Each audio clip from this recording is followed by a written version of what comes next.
എല്ലാവർക്കും പുതിയൊരു വീഡിയോയിലേക്ക് സ്വാഗതം. എല്ലാവർക്കും അറിയുന്ന അതുപോലെ തന്നെ എല്ലാവർക്കും ഒരുപോലെ ഇഷ്ടപ്പെടുന്ന പണ്ട് മുതലേ എല്ലാവരും ഉണ്ടാക്കി വെച്ചാൽ 1-2 ആഴ്ച വരെ കേടുകൂടാതെ ചായക്കൊപ്പം കഴിക്കാൻ പറ്റുന്ന നല്ലൊരു അരിയുണ്ടൻ്റെ റെസിപ്പി ആയിട്ടാണ് ഞാൻ വന്നത്.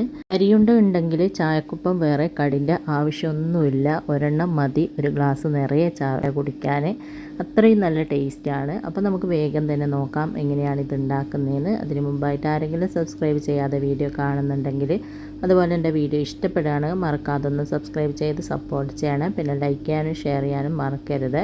അപ്പോൾ എങ്ങനെയാണ് വേഗം തന്നെ നല്ല ടേസ്റ്റി ആയിട്ടുള്ള അരിയുണ്ട റെഡിയാക്കുന്നതെന്ന് നോക്കാം. ആദ്യം തന്നെ ഞാനിതാ ഇതുപോലൊരു ബൗൾ എടുത്തിട്ടുണ്ട്. അതിലേക്ക് 2 കപ്പ് അരി ഇട്ട് കൊടുക്കാം. ഞാൻ മട്ട റൈസാണ് എടുത്തിട്ടുള്ളത്. വെള്ള അരി വേണമെങ്കിൽ വെള്ള അരി എടുക്കാം. ഇതാണ് കൂടുതൽ നല്ലത്. ഇനി ഇത് നന്നായിട്ടൊന്ന് കഴുകി എടുത്തിട്ട് വരാം.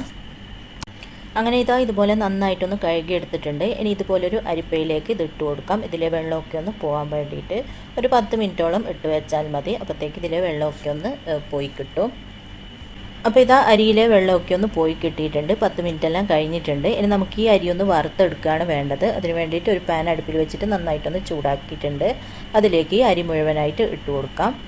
ഇനി തീ ഒരു മീഡിയം ഫ്ലെയിമിൽ വെച്ചിട്ട് മിക്സ് ചെയ്ത് നമുക്കിതൊന്ന് വറുത്തെടുക്കുകയാണ് വേണ്ടത്. വറുത്ത് നല്ലൊരു ഗോൾഡൻ ബ്രൗൺ കളറാക്കി എടുക്കണം.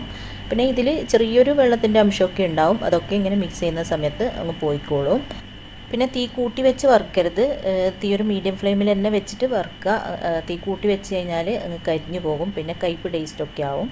അതുകൊണ്ട് തീ ഒരു മീഡിയം ഫ്ലെയിമിൽ വെച്ചിട്ട് മിക്സ് ചെയ്തിട്ട് നന്നായിട്ട് വറുത്തെടുക്കുക.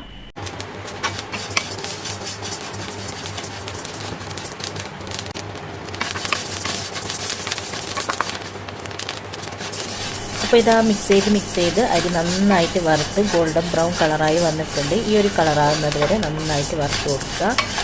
ഇതുപോലെ അരി പൊട്ടുന്ന ഒച്ചയെല്ലാം കേൾക്കും. അങ്ങനെ എല്ലാ അരിയും പൊട്ടി നന്നായി വറുത്ത് ഇതുപോലെ നല്ലൊരു കളറാക്കി എടുക്കുക. ഇനി നമുക്ക് അടുപ്പ് ഓഫാക്കിയതിന് ശേഷം ഇതൊന്ന് ചൂട് പോകാനായിട്ട് മറ്റൊരു പ്ലേറ്റിലേക്ക് മാറ്റാം. അതിന് വേണ്ടിയിട്ട് ഞാനിതാ ഇതുപോലൊരു പ്ലേറ്റ് എടുത്തിട്ടുണ്ട്. അത്യാവശ്യം കുറച്ച് വലിയ പ്ലേറ്റ് തന്നെ എടുക്കുക. അതിലേക്ക് നമ്മൾ വറുത്ത അരിയിട്ട് കൊടുക്കാം. ഇനി ഒരു കയ്യിൽ വെച്ചിട്ട് ഇതുപോലെ ഒന്ന് പരത്തിയിട്ട് കൊടുക്കാം. വേഗം ചൂട് പോകാൻ വേണ്ടിയിട്ട് നന്നായിട്ട് ചൂട് പോകണം. അതിനുശേഷം നമുക്കിത് പൊടിച്ചെടുക്കാനുള്ളതാണ്. അരി ചൂടൊക്കെ പോകുന്ന സമയം കൊണ്ട് നമുക്ക് ശർക്കരയൊന്ന് മെൽറ്റാക്കി എടുക്കണം. അതിന് വേണ്ടിയിട്ട് അടുപ്പത്ത് ഇതുപോലൊരു പാത്രം വെച്ച് കൊടുത്തിട്ടുണ്ട്. അതിലേക്ക് 270 ഗ്രാം ശർക്കര ഇട്ട് കൊടുക്കാം. 4 ശർക്കരയാണ് എടുത്തത്. അത് 270 ഗ്രാമാണ് ഉള്ളത്. 250 മുതൽ 300 ഗ്രാം വരെ ശർക്കര നമുക്ക് ഇതിന് വേണ്ടിയിട്ട് എടുക്കാം. അതിലൊക്കെ നിങ്ങളുടെ ഇഷ്ടത്തിനനുസരിച്ചിട്ട് എടുക്കുക. ഇനി ഇതിലേക്ക് ഒരു 3/4 കപ്പ് വെള്ളവും കൂടെ ഒഴിച്ചിട്ട് അടുപ്പ് ഓൺ ചെയ്തിട്ട് നമുക്കിത് നന്നായിട്ടൊന്ന് മെൽറ്റാക്കി എടുക്കാം. അപ്പോൾ ഇതാ ശർക്കരയൊക്കെ നന്നായിട്ട് മെൽറ്റായിട്ടുണ്ട്. ഈ ഒരു രീതിയിൽ നന്നായിട്ട് മെൽറ്റാക്കി എടുക്കുക. ഇനി നമുക്ക് അടുപ്പ് ഓഫാക്കിയതിന് ശേഷം ഇതൊന്ന് മാറ്റി വെക്കാം. ഇനി നമ്മൾ വറുത്ത് വെച്ച അരി ഒന്ന് പൊടിച്ചെടുക്കാം. അരി ഇപ്പം നല്ലതുപോലെ ചൂടൊക്കെ പോയിട്ടുണ്ട്. ഇനി ഇതൊന്ന് മിക്സീൻ്റെ ജാറിലേക്ക് ഇട്ട് കൊടുക്കാം. അപ്പോൾ നിങ്ങളുടെ മിക്സീൻ്റെ വലിപ്പത്തിനനുസരിച്ചിട്ട് 2-3 പ്രാവശ്യമായിട്ട് ഇട്ടിട്ട് പൊടിച്ചെടുക്കുക.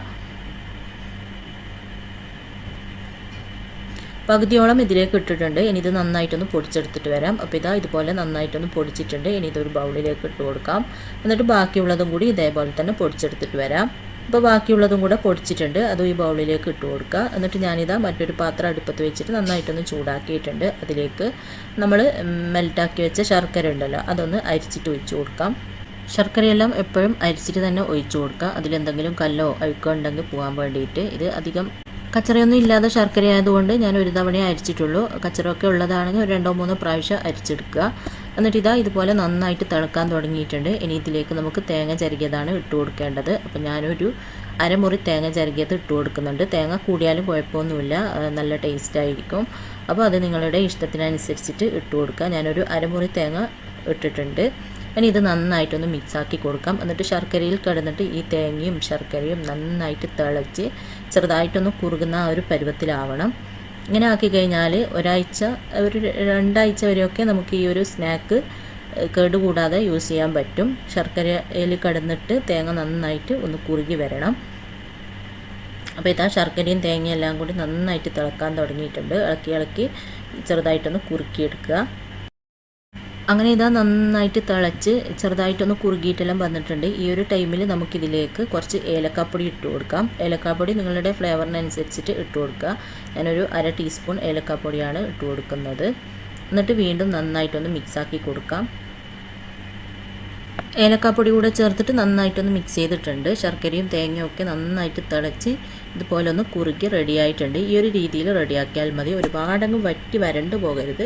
ഈ ഒരു രീതിയിൽ റെഡിയാക്കി എടുക്കുക. ഇനി ഇതിലേക്ക് നമ്മൾ പൊടിച്ച് വെച്ച അരിപ്പൊടി ഉണ്ടല്ലോ, അതിൽ നിന്ന് പകുതിയോളം ഇട്ടിട്ടൊന്ന് മിക്സാക്കി കൊടുക്കാം.